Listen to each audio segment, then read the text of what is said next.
আপনাদের যে দাবিটা এটা খুবই ইনডিসেন্ট দাবি মনে হচ্ছে। 50 লাখ টাকা পর্যন্ত মাপ, যেখানে লাভই হচ্ছে না কারো, খেয়াল করেন। তাহলে আপনার মার্কেটটা কাদের জন্য করতে চাচ্ছেন?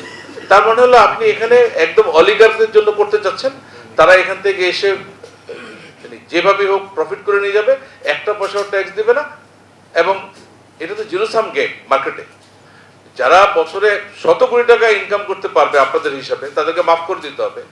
যদি কেউ 100 কোটি টাকা ইনকাম করে, একই 100 কোটি টাকা কিন্তু অন্যরা কেউ লস করবে কিন্তু, কারণ এটা কিন্তু গেম। কিন্তু আপনি মার্কেটে যারা যে পরিমাণ লাভ হবে সেই পরিমাণ লস হবে, নাহলে এটা কিভাবে এই লাভটা হবে?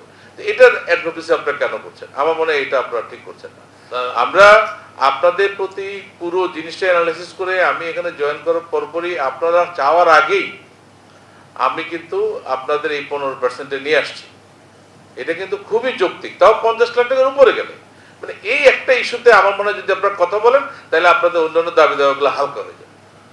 আমি কিন্তু খুব পরিষ্কার, আমি কিন্তু শুনেন, আমি খুব পরিষ্কার ভাষায় কথা বলতে পছন্দ করি। আমার ভিতরে আর বাইরে কিন্তু দুই রকম না।